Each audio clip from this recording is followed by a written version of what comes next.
Diferentes resultados según las circunstancias de la muerte. Normalmente, cuando los ocultistas escribimos algo sobre el momento de la muerte y lo que ocurre después, decimos que el espíritu sale del cuerpo físico y pasa a los mundos superiores y que una vez en los mundos superiores, el espíritu hace diferentes trabajos y luego se prepara para renacer con la intención de evolucionar un poco más gracias a las experiencias. Todo eso es correcto. Sin embargo, está bien que se analice un poco más detalladamente lo que ocurre exactamente nada más morir, dependiendo de cómo haya sido esa muerte, dependiendo de las circunstancias. Recordaré de una manera rápida lo que realmente somos y qué son esos mundos superiores. Nosotros somos un espíritu creado por Dios que renace por medio de varios cuerpos y una mente y que se representa en esos cuerpos como voluntad y conciencia. Los cuerpos son cada uno de diferente grado de sutilidad de materia según sea el mundo al que pertenezca.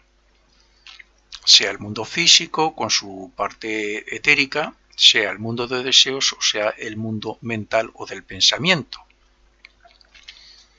Los cuerpos están relacionados con esos mundos, el cuerpo físico con el mundo físico, el cuerpo etérico con la región etérica del mundo físico, el cuerpo de deseos o emocional, que es de materia del mundo de deseos, y la mente, que está compuesta de materia del mundo del pensamiento. Tanto los cuerpos como los mundos se compenetran mutuamente precisamente por la diferencia de grado de sutilidad y por eso en el mismo espacio que ocupa el cuerpo o el mundo físico también se encuentran los otros cuerpos y mundos. Por poner un ejemplo, en una habitación puede haber diferentes clases de humo, puede haber diferentes clases de perfumes, puede haber diferentes clases de gases y todos ellos, aunque sean de una composición química diferente, pueden estar juntos en ese mismo espacio y compenetrándose. Dicho esto, veamos lo que ocurre o puede ocurrir en cada caso según sea el momento de la muerte. Primero, el caso que normalmente ocurre de morir en la cama tranquilamente por los muchos años de vida, por la vejez, ¿no? O en el hospital por una enfermedad larga donde los médicos ya no pueden hacer nada, ese sería un primer caso. Y en estos casos así, pues como en otros similares, lo que ocurre es que la persona está consciente de lo que le rodea gracias a la conciencia que tenemos aquí todos, llamada de vigilia. Pero cuando se produce la muerte porque el cordón plateado se desconecta del corazón, la persona abandona ese estado de conciencia de vigilia, digamos que deja de percibir el mundo físico porque el espíritu ya no tiene conexión con los sentidos ni con el cerebro. Y entonces pasa directamente a estar en un estado de concentración similar al sueño, una especie de estado de coma, algo así, donde hace el papel de observador de la película de toda su vida pasada, desde ese preciso instante hasta el del nacimiento. O sea, observa la película de su vida en sentido inverso. Esto es así porque el cuerpo ocurre o debería ocurrir así cuando el cuerpo no es molestado y porque la persona ha muerto en paz y en un lugar tranquilo donde no se le ha alterado ni se le ha molestado para nada. En ese estado de sueño relajado puede estar desde unas horas hasta, por ejemplo, como dice Max Heindel, hasta incluso 3 días y medio, pasando y grabando esa película al cuerpo de deseos por medio de un éter, de los 4 que componen el cuerpo etérico, llamado reflector. Una vez que ha recopilado toda su vida, es cuando abandona el cuerpo físico y el vital para pasar al mundo de deseos con su cuerpo de deseos y con su mente. Por tanto, decimos que allí seguimos siendo el mismo que éramos aquí. Es decir, lo que hemos abandonado es el cuerpo etérico o digamos la vida y el cuerpo físico. La vida que mantenía vivo al cuerpo físico. Y nos hemos ido al mundo de deseos con nuestro cuerpo emocional, nuestro cuerpo de deseos y nuestra mente. O sea, seguimos siendo los mismos de antes. Tenemos los mismos deseos, sentimientos, emociones y pensamos igual que pensábamos antes. Otra cosa es lo que ocurra luego después, según van pasando los años ahí, que vamos cambiando. Pero lo que sí está claro, contrariamente a los que piensan algunos, de que la muerte nos transforma y nos hace, no sé, santos o yo qué sé, no, eso no es cierto. Ese despertar, o sea, dejar este mundo de coma, de concentración, y llegar a ese mundo de luz y de color que es el mundo de deseos, ese despertar de ese estado de observador de la película para entrar a ese mundo de deseos es lo que algunos llaman el túnel oscuro o el túnel donde al final hay una luz, ¿no? La luz al final del túnel, que dice tanta gente que han visto.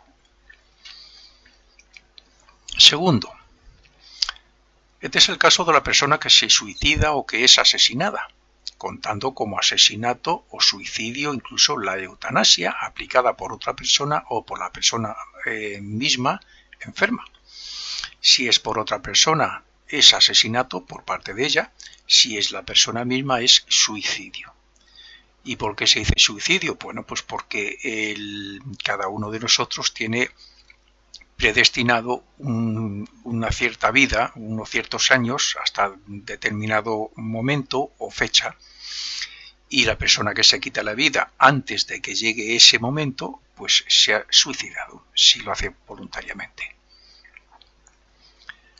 Aunque ambos casos tienen en común que mueren antes de lo que tenían marcado en su destino, hay una diferencia importante entre ellos, como ya veremos. En el caso del suicida, no es como en el caso número 1, donde la persona está en paz casi esperando el momento de la muerte para pasar perfectamente de un mundo a otro. Cuando una persona se suicida, también pierde la conciencia de vigilia de este mundo, pero no tiene esos días de aparente sueño o concentración para recopilar la película de su vida, ya que eso solo ocurre cuando es por muerte natural o predestinada.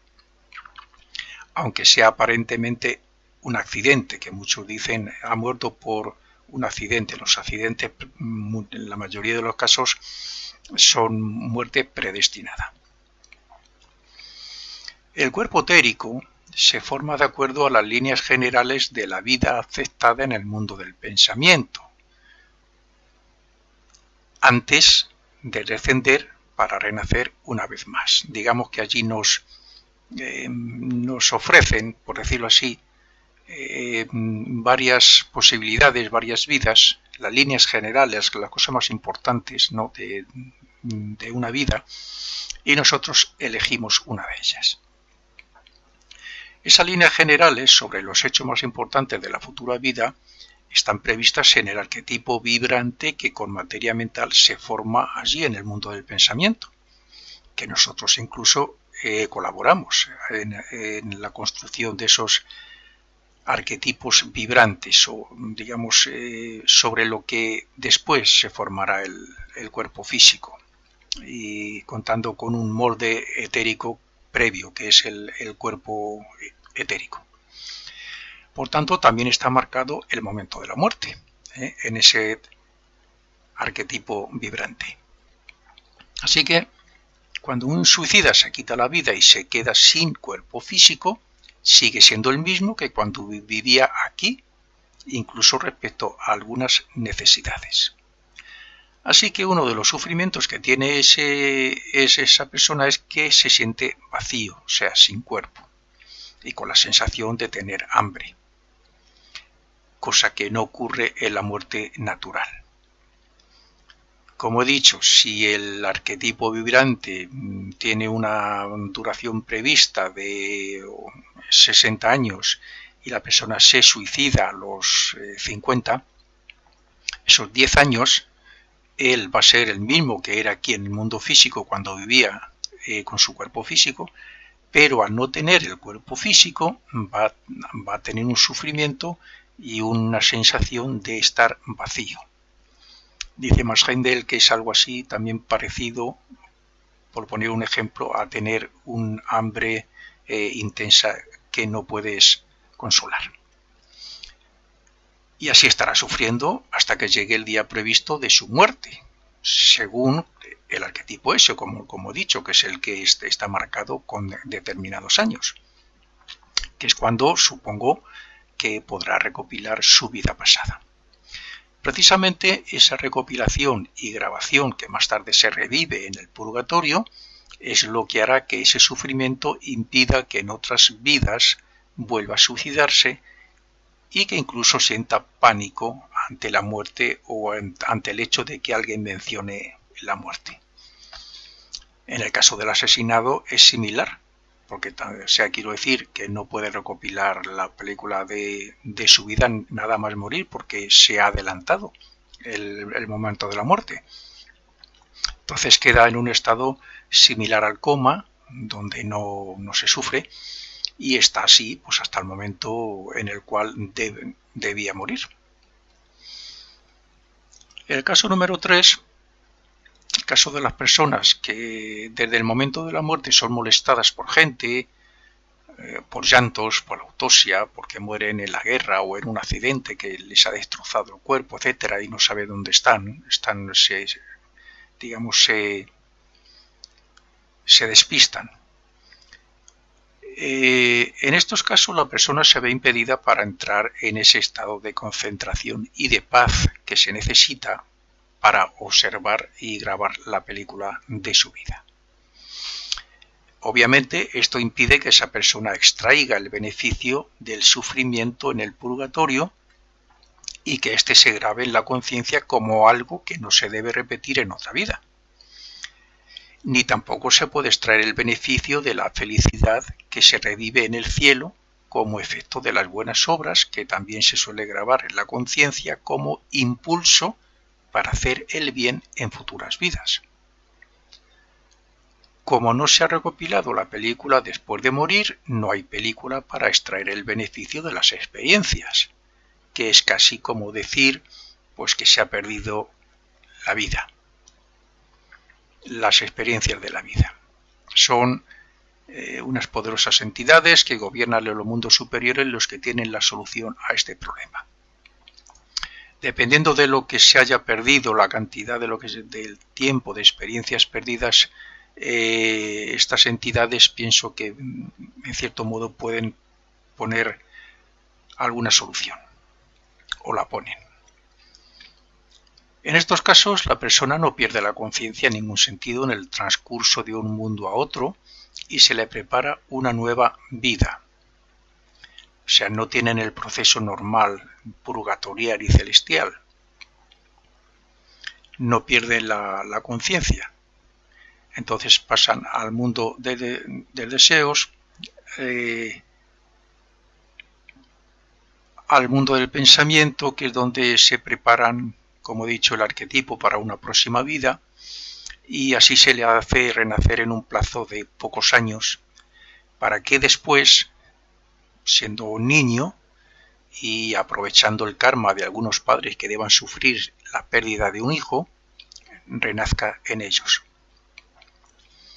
Repito, que muere como niño, se hace así intencionadamente, y en una familia, en unos padres que tengan deudas, karmas negativos de otras vidas, a través de las cuales tienen que aprender a valorar, a querer o amar o a desear hijos, porque en otras vidas hicieron algo totalmente contrario. Entonces los diferentes cuerpos nacen a partir del nacimiento del cuerpo físico. El cuerpo etérico nace a los 7 años, el cuerpo de deseos es a los 14 y la mente sería a los 21 años. Por tanto, en esa próxima vida, esos cuerpos con los que nace el niño y se van formando, no mueren con el niño. y pasa con ellos al mundo de deseos, donde se le enseñará las lecciones que perdió en su anterior vida por aquellas molestias que impidieron grabar la película de su vida. Nace como niño como cualquier otra persona, pero le hacen morir para que, al no tener karma ni nada mal, ni nada que purgar ni nada, pasa al mundo de deseos y ahí va a ir a una especie de hacer una especie de aprendizaje de todas las experiencias que perdió en esa vida que le impidieron grabar su película. Esto dura aproximadamente entre 10 o 20 años y a partir de ahí se le prepara un nuevo renacimiento como cualquier otro. Luego ya renace como cualquier otra persona. Aunque en un porcentaje mínimo, algunos de estos espíritus vuelven a renacer en su anterior familia si los ángeles del destino comprenden que esos padres han aprendido la lección de que es necesario traer niños al mundo. Se han dado casos en que un niño o una niña ha reconocido al que fuera su padre o su madre en una anterior vida, en estos casos que se les hace morir como niños. Cuando una mujer o matrimonio decide no traer egoístamente niños al mundo o decide abortar, para vivir, como dicen ellos, sin complicaciones, yo quiero ser libre, no quiero tener niños porque me impiden hacer cosas que yo quiero hacer, etc., ¿no? Entonces, claro, están incumpliendo una ley universal y natural que es la de facilitar cuerpos para que los espíritus renazcan y puedan evolucionar gracias a las experiencias. Por tanto, en esos casos, los ángeles del destino hacen que en otra vida no puedan tener hijos y sufran por ello hasta desearlos intensamente, o bien pueden hacer también que los tengan, como en el caso que hemos dicho, y que mueran para a su vez pagar un karma, tanto el espíritu que debe morir como niño, como ellos por haber hecho abortos y cosas así. Así, la ley de consecuencia enseña que todos debemos renacer una y otra vez hasta que espiritualicemos lo suficiente nuestros cuerpos como para no necesitar renacer más en cuerpos físicos. Por tanto, es nuestro deber facilitar cuerpos a nuestros hermanos en espíritu para que puedan renacer y evolucionar siempre y cuando sea posible su correcta alimentación, cuidado, educación, etc.